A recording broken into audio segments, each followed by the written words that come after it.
సమ్మెట ఉమాదేవి స్వరపరిచిన 100 కథల వరహాలు. నేటి కథ నా సరి నీవని నీ సరి నేనని. రచన డాక్టర్ అమృతలత.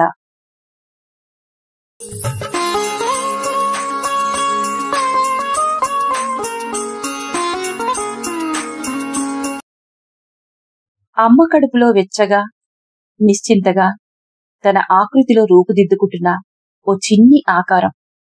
చట్, మళ్ళీ ఆడపిల్లేనా? వద్దు. తండ్రి కసాయి మాటలకు ఉలిక్కి పడింది. తూట్లు తూట్లు కానున్న తన చిరుదేహాన్ని తలుచుకొని చిగురుటాకులా కంపించిపోయింది. తనకిక ఉదర సమాధి తప్పదన్నమాట. తప్పించుకునే తరుణోపాయం కోసం దిక్కులు చూసింది. అంతలోనే మళ్ళీ ఏవో మాటలు చెవులు రిక్కించింది. ఆడపిల్లైనా సరే నాకు కావాలి. అమ్మ వేడుకోలు. ఎలా కంటావో చూస్తాను. నాన్న బెదిరింపులు. నాటు వైద్యం పనిచేయలేదు. బ్రతుకు జీవుడా అనుకుంటూ ఆ చిన్ని ఆకారం భూమి మీద పడింది. అలా అమ్మ గెలిచింది, నాన్న ఓడిపోయాడు. కాని ఆ తృప్తి ఎంతోసేపు నిలవలేదు. ఇది నా గుండెల మీద కుంపటి, నాకొద్దు. తల్లి కళ్ళు కప్పి విసురుగా దాన్ని మురిక్కాలలో విసిరేసి చెరచెరా వెళ్ళిపోయాడు తండ్రి. ఆ ఆకారానికి భూమి మీద ఇంకా నూకలున్నాయేమో తన కొన ఊపిరితో పిల్లల్లేని దంపతులకు చిక్కింది. అలా చిక్కిన ఆ ఆకారానికి పురాణాల్లో తనకిష్టమైన సత్యభామ అని పేరెట్టుకుని అల్లారు ముద్దుగా పెంచుకోవడం మొదలెట్టింది ఆ పెంపుడు తల్లి. తర్వాత కొన్నాళ్లకు ఆ దంపతులకు కొడుకు పుట్టాడు. అది తమకు దేవుడిచ్చిన మరో ప్రసాదంగా తలపోసి కొడుక్కి వరప్రసాద్ అని పేరు పెట్టుకున్నారు.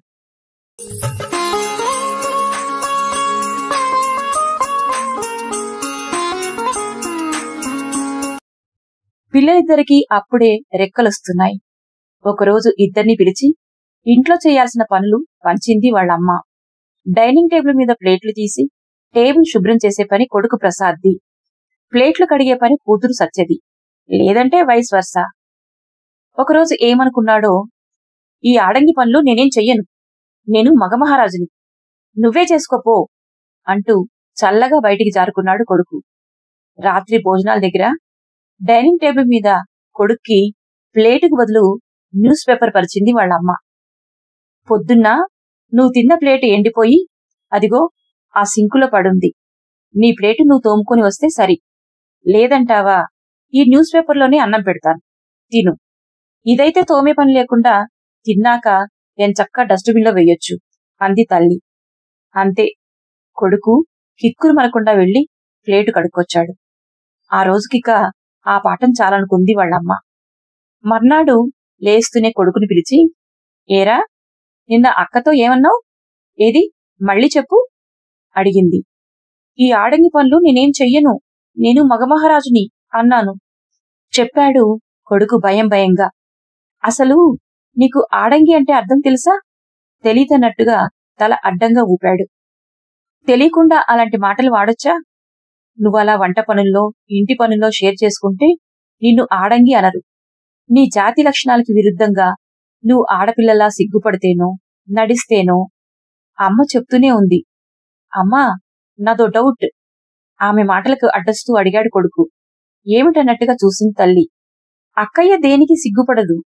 అలాంటప్పుడు సిగ్గుపడటం ఆడపిల్లల లక్షణం ఎలా అవుతుందమ్మా? సందేహం వెలుగుచ్చాడు కొడుకు. చూడు, ఏడవటం సిగ్గుపడటం ఆడపిల్లలకి స్వభావరీత్యా పుట్టుకతో వచ్చిన సహజాతాలే అయినప్పటికీ అల్ప విషయాలకి ఏడవటం, అనవసరంగా సిగ్గుపడటం తదితర లక్షణాలు దుర్భర మనస్తత్వానికి ప్రతీకలు. అలాంటి వాటికి ఆడపిల్లలైనా మగపిల్లలైనా దూరంగా ఉండాలి. అయినా సిగ్గుపడే పనులు చేస్తే సిగ్గుపడాలి కాని పనులు చేయటానికి సిగ్గుపడద్దు. పైగా అవి ఆడపిల్లల పనులు మగపిల్లల పనులు అంటూ ఉండవు. ప్రతి పని ఇద్దరూ షేర్ చేసుకోవాలి విడమర్చింది తల్లి. అమ్మా, నాకొకటి అర్థం కాదు. పక్కింటి అంకులు ఎందుకలా ఇంట్లోనే కూర్చుంటాడు? పొద్దస్తమానం టీవీ చూడ్డం తప్ప బయట పనేం చేయడు. స్కూటర్ ఉన్నా బయటికెళ్లి సరుకులు తేడు. చివరికి చికెన్ షాపుకు కూడా ఆంటీనే పంపిస్తుంటాడు. నాకు పాపం ఆంటీని చూస్తే జాలేస్తుందమ్మా. ఇంతకీ ఆయన జబ్బేమిటి? అడిగింది కూతురు.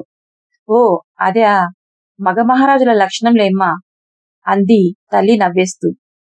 అయ్యో, మగ మహారాజు అంటే ఇదా అర్థం? చా, నేనింకా అదేదో గొప్ప మాట అనుకొని అక్కతో గర్వంగా పోట్లాడాను. అలాంటి చెడ్డ మాట ఇంకొకసారి అనను. తప్పయింది, లెంపలేసుకుంటున్నాను అంటూ 2 గుంజీలు కూడా తీసేసి బయటికి తుర్రుమన్నాడు కొడుకు. సత్య, వరప్రసాదులు కాలేజీలో చేరారు. ఒకరోజు, మా ఫ్రెండ్ మాధవి లేదు, అది ఈరోజు సూసైడ్ చేసుకుందన్నయ్యా బాధపడుతూ చెప్పింది సత్య. అయ్యో, ఏమైందమ్మా అడిగాడు వరప్రసాద్. ఆ మధ్య కాలేజీ కారిడార్లో ఓ పోకిరి కుర్రాడు అనూహ్యంగా పరిగెత్తుకొచ్చి దాని బుగ్గ మీద ముద్దెట్టి అది తేరుకునే లోపే ఆ దృశ్యాన్ని తన ఫ్రెండ్ సెల్ ఫోన్తో క్లిక్కుమనిపించాడు. అది చాలదని అసభ్యకరమైన ఫోటోలేవో సంపాదించి వాటి తలలకి దీని తలతో కంప్యూటర్లో మార్ఫింగ్ చేసి దాన్ని తన ఫ్రెండ్స్ అందరికీ SMS చేస్తున్నాడు. ఆ చిన్ని గుండె తట్టుకోలేకపోయింది, చెప్పింది సత్య. చా, ఈ విషయంలో ఉపేక్ష మంచిది కాదు సత్య. మీ ఆడపిల్లలందరూ కెమెరా సెల్ ఫోన్లను నిషేధించాలని టీవీ, ప్రెస్ మీట్లు పెట్టి మీ నిరసన తెలియజేయాలి సలహా ఇచ్చాడు వరప్రసాద్. అరే వెర్రి అన్నయ్య, ఆడపిల్లల బాత్రూం దృశ్యాలని పబ్లిక్ గా ప్రసారం చేస్తూ టీవీ ఛానళ్లే పరోక్షంగా ఈవ్టీజింగ్ కి పాల్పడుతుంటే మమ్మల్ని పోయి వాళ్ళకే మొరపెట్టుకోమంటావేంటి? కస్సుమంది సత్య ఉక్రోషం, ఆక్రోషం ఉప్పిరిగొని. మరుక్షణం తల్లి మనసులో జనం బలహీనతను సొమ్ము చేసుకుంటూ అక్రమార్కులపై కొరడా ముసుగులో జంధ్యాలేసుకున్న నక్కలు మెదిలాయి. లావొక్కింతయు లేదు, ధైర్యము విలోలంబయ్యే అని గిజగిజలాడుతున్న గజేంద్రుని కళ్ళకి సుదర్శన చక్రం కనిపించినట్టుగా ఆమె కంటికి నక్కల జంధ్యాన్ని తొలగించి న్యాయం చేకూర్చే ఆపన్న హస్తంలా న్యాయదేవత కనిపించింది.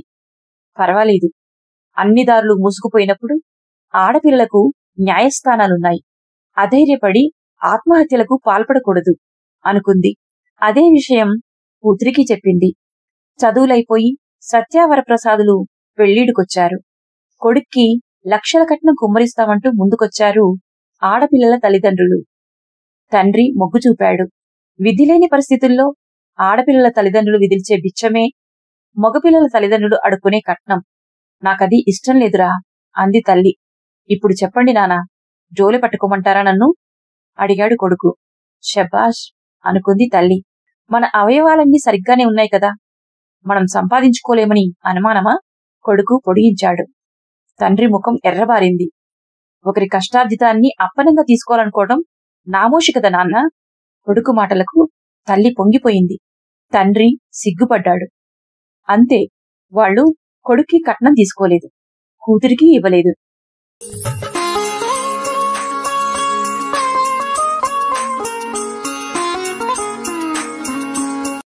మీకిది తెలుసా గోపాల్?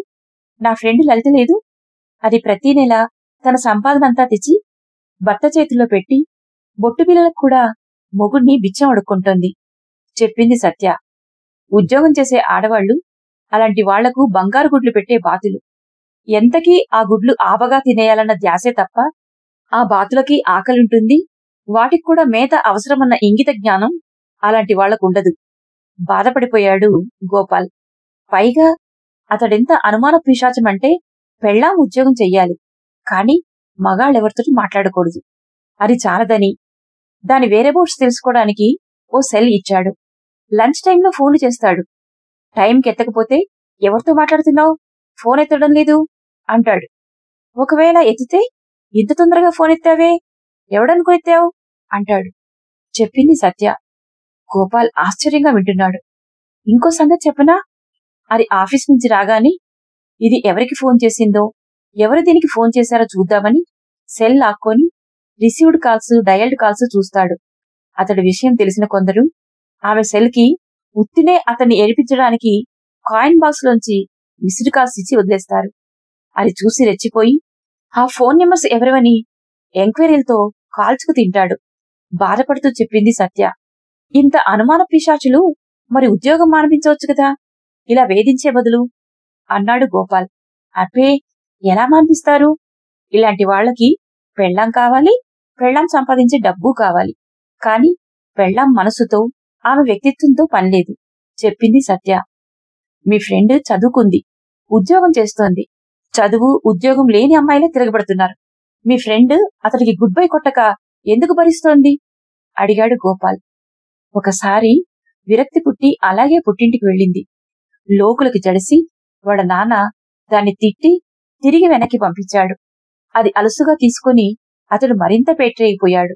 ఉద్యోగముందని డైవర్స్ తీసుకుందామనుకుంటున్నావేమో, నిన్ను చంపైనా చంపుతాను గాని నీకు చచ్చినా డైవర్స్ ఇవ్వను అని వేపుకు తింటున్నాడు. అతడిచ్చేదేంటి సత్య? మీ ఫ్రెండ్నే అతడికి విడాకుల నోటీస్ పంపించమను. ప్రాణభయం ఉందని పోలీస్ రిపోర్ట్ ఇస్తే తోక ముడుస్తాడు. కొన్ని కుక్కలంతే, భయపడితే భయపెడతాయి. బెదిరించే కుక్కల్ని ఎదిరించాలే తప్ప భయపడుతూ కూర్చోకూడదు. ఆమెకు మీరంతా పిరికి మందు నూరిపోయకండి, ధైర్యం చెప్పి ప్రతిఘటించడం నేర్పండి సలహా ఇచ్చాడు గోపాల్.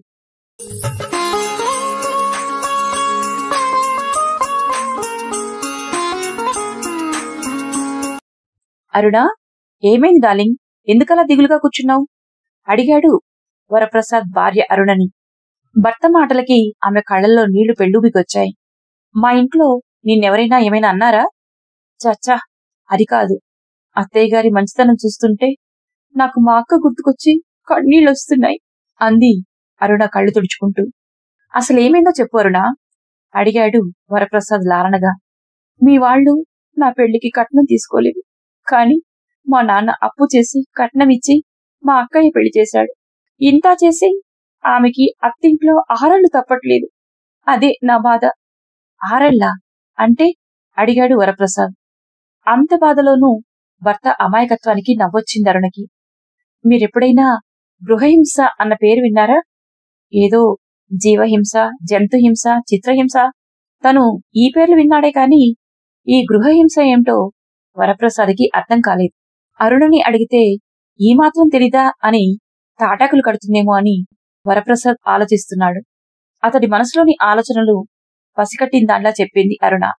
చూడండి, నాకిక్కడ ఎంత స్వేచ్ఛ ఉన్నా మా అక్కయ్యని వాళ్ళ అత్తగారు మా ఇంటికి ఫోన్ చేయనివ్వరు.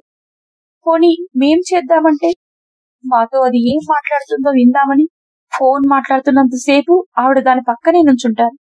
అన్నిటికన్నా ఘోరం, వాళ్ళ అత్తగారు ఇంట్లో లేరు అని మా అక్కతో మాకు ఫోన్ చేయించి వాళ్ల గురించి మేమేం మాట్లాడుతున్నామో వినాలనుకోవటం, విని దాన్ని సాధించాలనుకోవటం. ఉత్త శాడిస్టులా ఉన్నారే. జాలిపడ్డాడు వరప్రసాద్. పోనీ దాన్ని పుట్టింటికి తీసుకొస్తేనైనా కొన్నాళ్లపాటు మా మధ్య నవ్వుతూ తుల్లుతూ ఉంటుందనుకుంటే ఏడాదికొక్కసారి గాని పుట్టింటికి పంపించరు. పైగా పంపించే ముందు వాళ్ళ అత్తగారింటి గురించి పుట్టింట్లో ఏమీ చెప్పొద్దంటూ దాని మొగుడు మీద ఒట్టేయించుకుని మరీ పంపిస్తారు.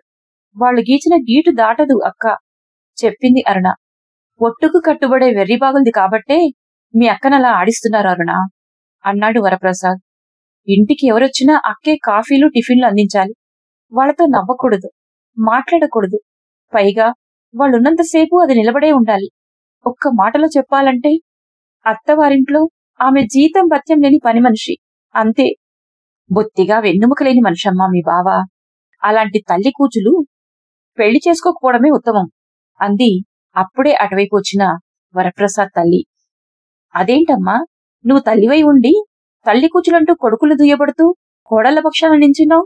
రేపు ఒకవేళ నీకు నీ కోడలికి గొడవలొస్తే? తల్లి చూడకుండా అరుణవంక కన్నుగీటి తల్లిని అడిగాడు వరప్రసాద్. అప్పుడు నిన్ను నా కోడలు కొంగుచ్చుకోమంటాను, అంతేగాని పెళ్ళయ్యాక కూడా నువ్వు తల్లిచాటు బిడ్డవి కావటం నాకిష్టముండదురా. ఒకవేళ కోడలికి నాకు అంతగా పొసగకపోతే మీరో ఇంట్లో నేనో ఇంట్లో ఉంటాం అంతే అంది తల్లి నవ్వుతూ. ఆ నాకు తెలుసులేమ్మా, ఆ వంకతో ఎంచక్క నాన్నగారు మీరు ఇద్దరే చిలకా గోరింకల్లా ఉందామని మీ ఎత్తు అన్నాడు కొడుకు. బహుశా ఆ ఎత్తు మీదై ఉంటుంది. అలాంటి ఆశలవి పెట్టుకోకండి.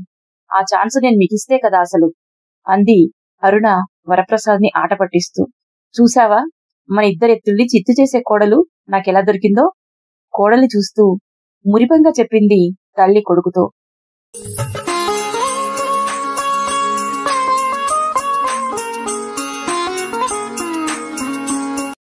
నా సరి నీవని, నీ సరి నేనని ఎప్పుడో తెలిసెనులే అంటూ కూలిరాగం తీస్తూ ఇంట్లోకి అడిగిపెట్టాడు గోపాల్. ఏమిటో శ్రీవారు మంచి హుషారులో ఉన్నారు. పాట కూడా పాడుతున్నట్టున్నారు. ఏది మళ్ళీ పాడండి. సత్య అడిగింది కదా అని రెండోసారి పాటెత్తుకున్నాడు గోపాల్ ఉత్సాహంగా. మీ సరి నేను కావచ్చేమో గాని నా సరి మీరేమిటి చోద్యం కాకపోతే ఆశ్చర్యం నటించింది సత్య. ఎందుకు? నేను ఎందులో నీకు నీ సరి కానో చెప్పు ఉడుక్కున్నాడు గోపాల్. మీ ప్రశ్నకి సమాధానం నేను తర్వాత చెప్తాను గాని నేనొకటి అడుగుతాను చెప్తారా అడిగింది సత్య. అడుగు దిలాసాగా అన్నాడు గోపాల్. మనిద్దరిలో ఎవరికి ఎక్కువ బలం ఉందంటారు? మీకా నాకా అడిగింది సత్య. ఇదేం ప్రశ్న సత్య? నిస్సందేహంగా నాకే హుషారుగా సమాధానం చెప్పాడు గోపాల్. ఇంకో ప్రశ్న అడగనా? సత్యకేమైంది ఇవాళ అన్నీ తిక్క ప్రశ్నలు అడుగుతోంది అనుకుంటూ వై నాట్ షూర్ అన్నాడు గోపాల్. మనిద్దరిలో ఇంతకీ ఎవరు సుకుమారులో చెప్పండి. గోపాల్ హుషారు ఆవిరైపోయింది. అదేమిటి సత్య నీకెందుకు డౌటు? అయినా ఇదేం ప్రశ్న చచ్చు ప్రశ్న అంటూ తానెప్పుడైనా సత్యని మోటుగా ఉన్నావని అన్నాడా ఏంటి కొంపదీసి ఆలోచిస్తున్నాడు గోపాల్. చెప్పరేం రెట్టించింది. నువ్వే కదా సుకుమారివి. ఈ మాత్రం నాకు తెలీదా సత్య బదులిచ్చాడు గోపాల్ నీరసంగా. మీ రెండు సమాధానాలు తప్పు తేల్చి చెప్పింది సత్య. అదెలా తెల్లబోయాడు గోపాల్. బయట పని ఇంటి పని రెంటిని ఒంటి చేత్తో చేసుకుని నేనేమిటి సుకుమారిని? బయట పనే తప్ప మరో పని ముట్టని మీరేమిటి బలశాలి బడాయిగాని నవ్వింది సత్య. గోపాల్కేమీ అర్థం కాక బుర్ర గోక్కున్నాడు. ఇప్పుడు చెప్పండి నా సరి నిజంగా మీరేనా? పైగా ఇంకా మీకది ఎప్పుడో తెలిసిందా ఉడికించింది సత్య. నిజమేనమ్మా. అరక్వింటాలు బరువు అవలీలగా ఎత్తగలిగే ఈ మగధీరుడు వంటింట్లో కాఫీ కప్పైనా కడుక్కోలేని సుకుమారుడు. వాడెలా నీతో సరితూగలడు చెప్పు? ఎంతైనా నీకు సరి నీవేనమ్మా తూచి చెప్పాడు మామ. గోపాల్కేదో అర్థమైనట్లయింది.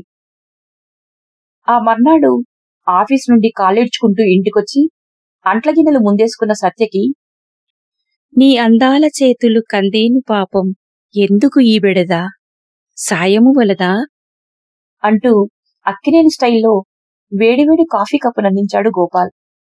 సంబరపడిపోయిన సత్య గోపాని చూసి నా సరి నీవని నీ సరి నేనేనని ఇప్పుడే తెలిసినలే మురిపంగా పాడుతూ ఉంటే కోడలి గడుస్తనానికి ముసిముసిగా నవ్వుకుంది అత్త.